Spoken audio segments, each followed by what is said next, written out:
Bonjour, bienvenue dans cette première vidéo de la série donc des fonctions à variable réelle.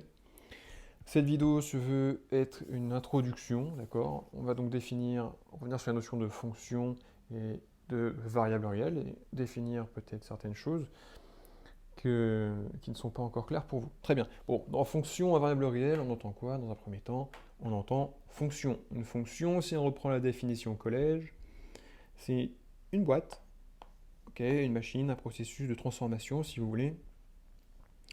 On y fait rentrer quelque chose qu'on appelle une variable, ici souvent x en maths, et il en sort autre chose. Prenons l'exemple de la fonction cube, x cube. Ok. Donc au milieu, c'est quoi? C'est la machine qui à x va associer la valeur x cube. Et souvent en maths, on aime bien écrire f de x égale x cube. Ouais, on va le formaliser comme ça. De manière générale, qu'est-ce qui se passe? Eh bien, on prend une valeur dans une base de données initiale, ok? Là, on a plein de choses, là, tout ça, ok? C'est différentes valeurs que x peut prendre. On va créer une nouvelle valeur par la transformation qu'on a, par la fonction qu'on a ici. Et la valeur qu'on va obtenir, eh ben, ça va nous donner un nouvel ensemble, l'ensemble d'arrivée.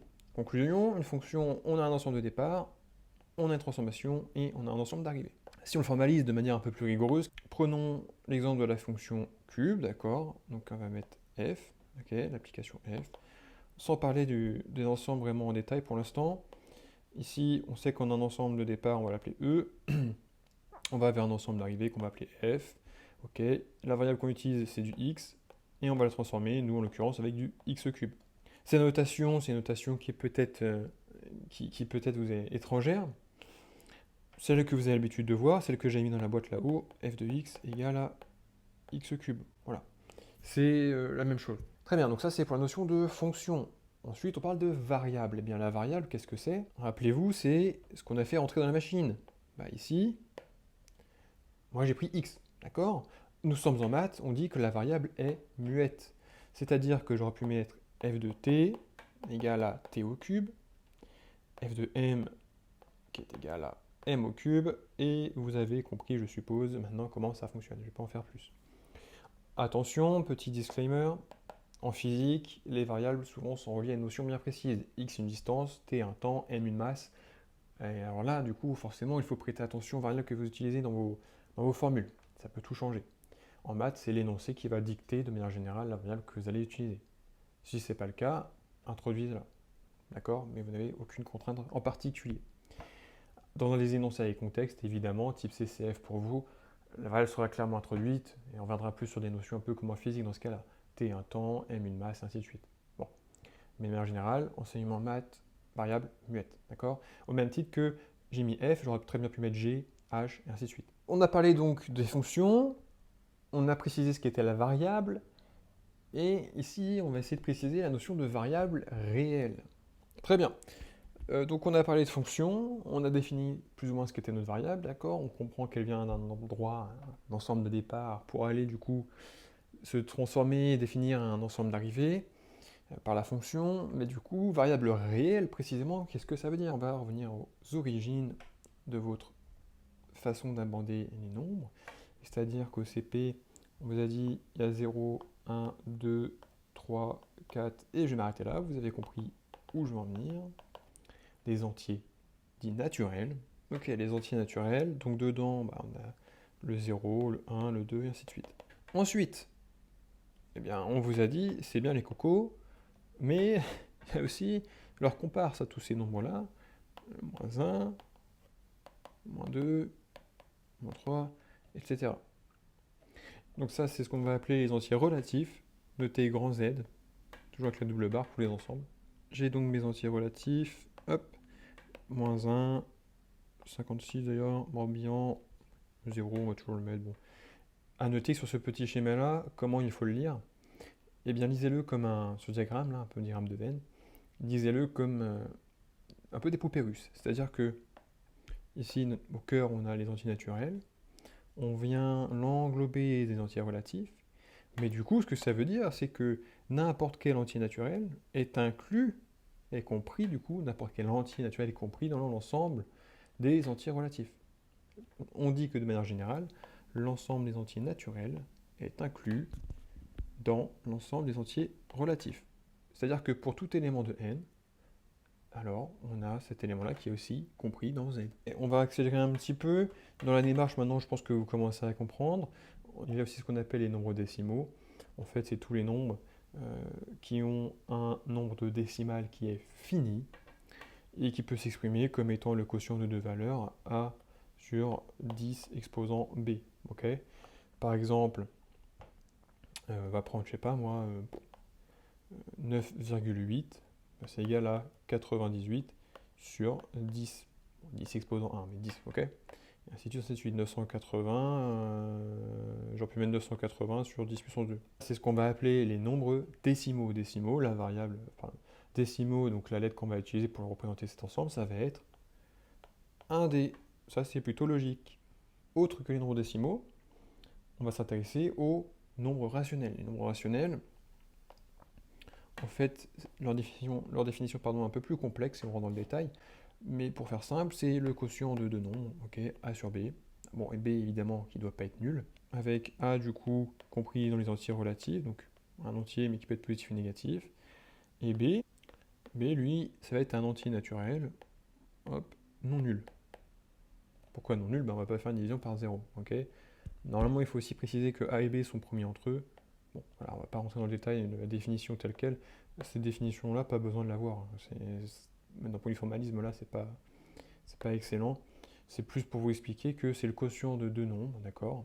Cet ensemble, du coup, va nous donner des nombres comme un tiers, qui est à peu près égal ici à 0, 3, 3, 3, et ainsi de suite. Ça va nous donner donc des nombres qui, vous voyez, ont un schéma après le décimal qui se répète. D'accord? Pourquoi je vous le précise? Parce qu'en fait, on arrive donc sur cette fameuse notion de nombre réel, donc noté grand R avec la double barre, où en fait, si on prend l'exemple connu de tous, pi, donc qui est à peu près égal à 3,14, 15, 9, 2, 6, 5, 3, bon, voilà, vous avez compris, certains sont amusés à apprendre par cœur un certain nombre de décimales. En revanche, ce qui est intéressant, c'est que dans ces décimales-là, il n'y a aucun schéma qui va se répéter. D'accord, vous avez une infinité de décimales, comme les entiers rationnels, qui ont eux aussi une infinité de décimales, mais en revanche, dans les nombres réels, on vient inclure tous ces nombres-là qui n'ont pas de schéma qui se répète dans leur décimale, comme pi, comme racine de 2 par exemple. Et donc ça va bien être l'ensemble des nombres réels. On précise donc à nouveau que les entiers naturels sont inclus dans les entiers relatifs, qui eux-mêmes sont inclus dans les nombres décimaux, qui sont inclus dans les nombres rationnels, et qui eux-mêmes sont inclus dans les nombres réels. Ce qui veut dire que si on retrace une droite, d'accord? Allez, on va dire qu'il y a le 0 qui est là. Et qu'on va donc de moins l'infini sur cette droite à plus l'infini. Eh bien, tous les nombres que vous connaissez, que vous pouvez imaginer maintenant dans vos têtes, or pour ceux qui connaissent les nombres complexes, eh bien, tous les nombres que vous imaginez, eh bien, sont compris dans les réels. D'accord? On peut les représenter sur une droite, qu'on va appeler par exemple la droite des réels. Et donc tout ça, ça comprend les nombres qui ont une infinité décimale, qui se répètent ou non, d'accord? Les nombres décimaux, les entiers relatifs et naturels. Donc quand on vous dit une fonction en variable réelle, eh bien ça veut dire que cette fonction va venir chercher la valeur d'origine, d'accord, la fameuse variable là, ici on avait noté x, okay, pour une fonction f de x, à venir la chercher dans tout ça. D'accord? C'est-à-dire qu'on se restreint à ce champ d'étude, ce qui est déjà pas mal.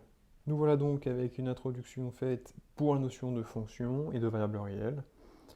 On va terminer cette vidéo en précisant quelques notations que vous allez retrouver dans les énoncés d'exercice et même dans la suite du cours.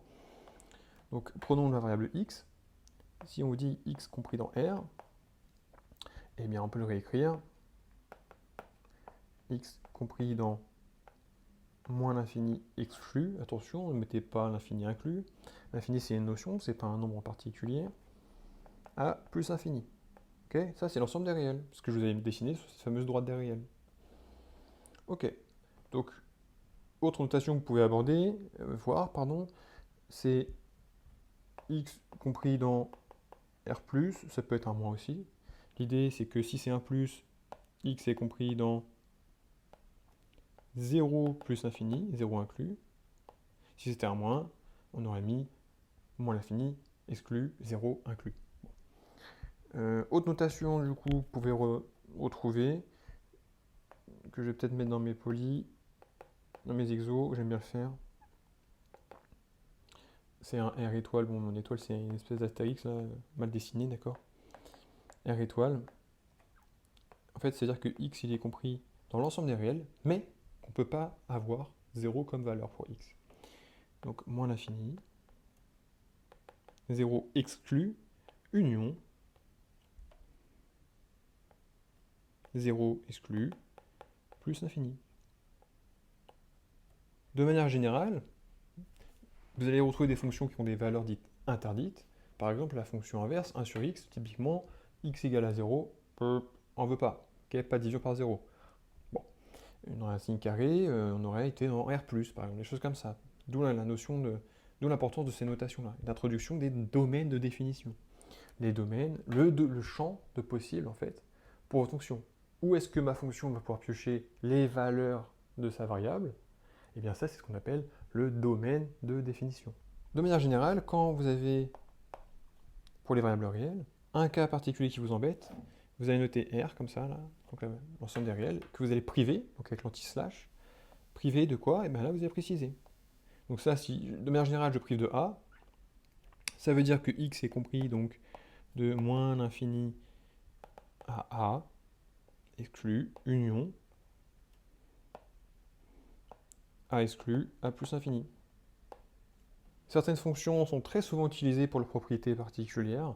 Je pense en l'occurrence à, je sais pas, l'exponentielle, le logarithme népérien, des fonctions que vous avez déjà entendues.